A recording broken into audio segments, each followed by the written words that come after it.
আর হ্যাঁ, আপনার যদি ফরমালিন মুক্ত আম লাগে আমাদেরকে ইনবক্স করতে পারেন, আমাদের কাছে আমের স্টক এখনো রয়েছে ফরমালিন মুক্ত।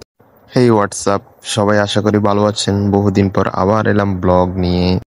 আপনাদেরকে ফরমালিন মুক্ত আম খাওয়াবো এই ভেবে আমরা রাজশাহী থেকে আম এনেছি, যাতে আপনারা ফরমালিন মুক্ত পিওর আমটা খেতে পারেন। তাও এনেছি হচ্ছে আমরা রাজশাহী থেকে হিমসাগর আম। আম এনে আমরা মাপজোপ করে সবকিছু রেডি করে ফেলছি, যে অর্ডার যেগুলো আছে ওইগুলো আমরা ডেলিভারি দিয়ে দিব। এই জন্য আমি রাস্তায় গিয়ে একটা রিক্সায় আনছি, আর আমার সাথে মুজাহিদ এই আমগুলো প্যাকেট করে আমরা ডেলিভারির জন্য এগুলো প্রস্তুত করে ফেলছি। ইভেন আমরা ডেলিভারি প্রায় দিয়েও দিয়েছি। যেসব অর্ডার ফেনী টাউনের ভিতরে ছিল ওইসব অর্ডার আমরা জুমার নামাজের আগে আগেই পৌঁছে দিয়েছি।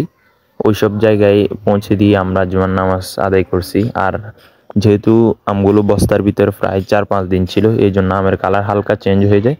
এই জন্য আমরা হালকা একটা লিফলেট লাগিয়ে দিয়েছি, যদি কোনো সমস্যা হয় আমে আমাদেরকে চেঞ্জ করে, যাতে কোনো কমপ্লেন না থাকে, কাস্টমার যাতে আমরা দূরে রাখতে পারি, এই জন্যই আমরা মূলত এই লিফলেট লাগিয়েছি। তারপরেও আমরা মোটামুটি অর্ডারগুলো এই লিফলেট লাগিয়ে আমরা অর্ডারগুলো দিয়ে দিয়েছি। আর আমাদের সবচেয়ে বড় সমস্যা হচ্ছে গিয়ে আমরা কি করে আমগুলো দিব তাই খুঁজে পাচ্ছিলাম না। পরে আমরা ভাবছি কাগজের কার্টনে করে দিব, কার্টনগুলো পাচ্ছিলাম না। কার্টনগুলো ম্যানেজ করে অর্ডারগুলো জায়গা মতো পৌঁছে দেওয়ার চেষ্টায় আর কি।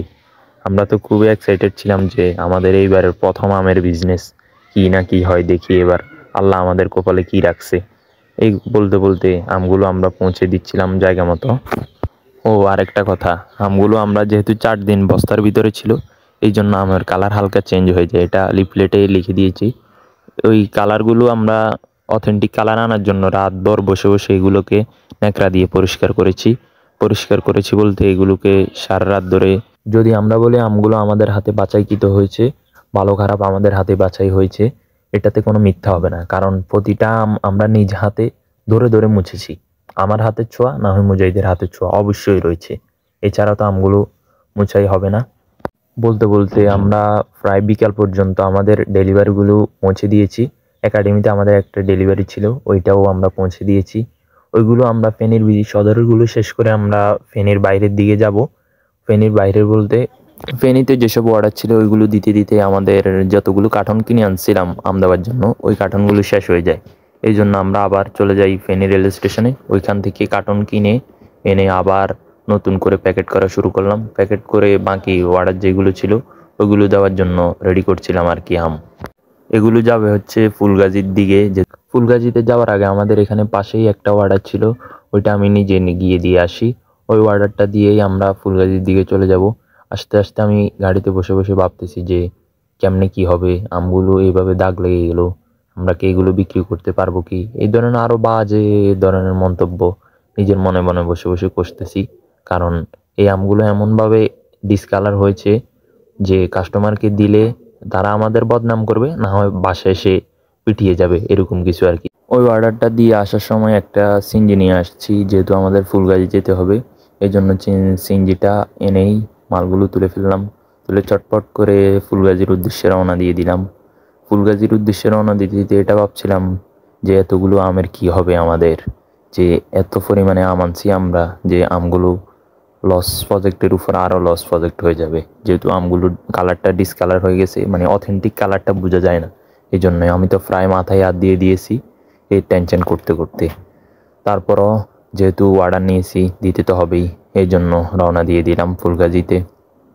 যাওয়ার সময় আমাদের সালাউদ্দিনের এদিকের এই গম্বুজটা দেখলাম, দেখি গম্বুজটা করছে প্রায় অনেক দিন হয়েছে, তো গম্বুজটার মাথাটা ভাঙা, মানে গম্বুজের যেই হচ্ছে সারস অংশটা আছে ওইটা ভেঙে গেছে। পথেই দেখি ফটোশ্যুট চলতেছে, আরও দেখি কাপলের ফটোশ্যুট। দেখে তো আমি চিন্তা করতেছি, আহ দুনিয়া কোথায় এসে পৌঁছালো, যে বিয়ে করেই সর্বপ্রথম ফটোশ্যুট, তারপরে আর কি। আমরা কি এসব মন্তব্য করার, আমরা আমাদের মতো করে চলতেছি, ওরা ওরা ওদের মতো করে চলতেছে, চলো জিন্দেগি। আমরা আমাদের অর্ডার নিয়ে ব্যস্ত, ওরা ফটোশ্যুট নিয়ে ব্যস্ত।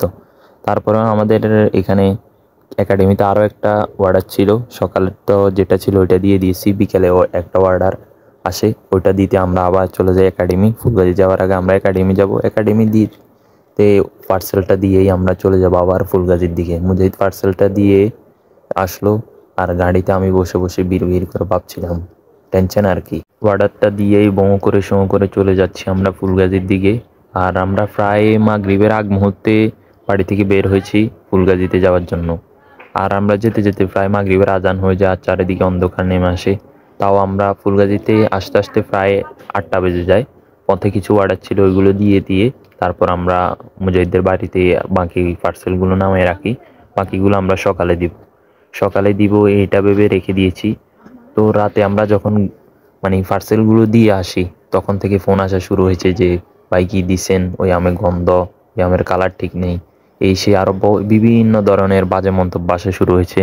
তখন আমরা বলছি যে আমরা যেগুলো নষ্ট হয়েছে ওইগুলো এক পাশে রেখে দেন, আমরা আপনাদেরকে চেঞ্জ করে দিব।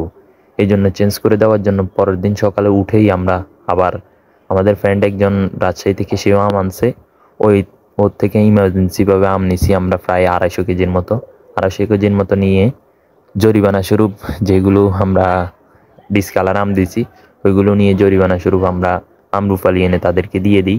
আর হ্যাঁ, কারো যদি আম লাগে, ইদানিং আমরা আমরুপালি আনছি রাজশাহী থেকে, পিওর অথেন্টিক এবং কি নির্ভেজাল মুক্ত আম। চাইলে আপনিও নিতে পারেন আপনার পরিবারের জন্য। আম হচ্ছে এগুলো রূপালি আম, কোনো ফরমালিন নেই, আমাদের নিজ হাতে পাড়া এসব আম, এবং কি প্রত্যেকটা আমে আমাদের হাতের ছোঁয়া রয়েছে, আমরা নিজ হাতে পেড়ে আনছি। তো আজকের ব্লগটা এই পর্যন্তই। সবাই সুস্থ থাকবেন, ভালো থাকবেন, আল্লাহ।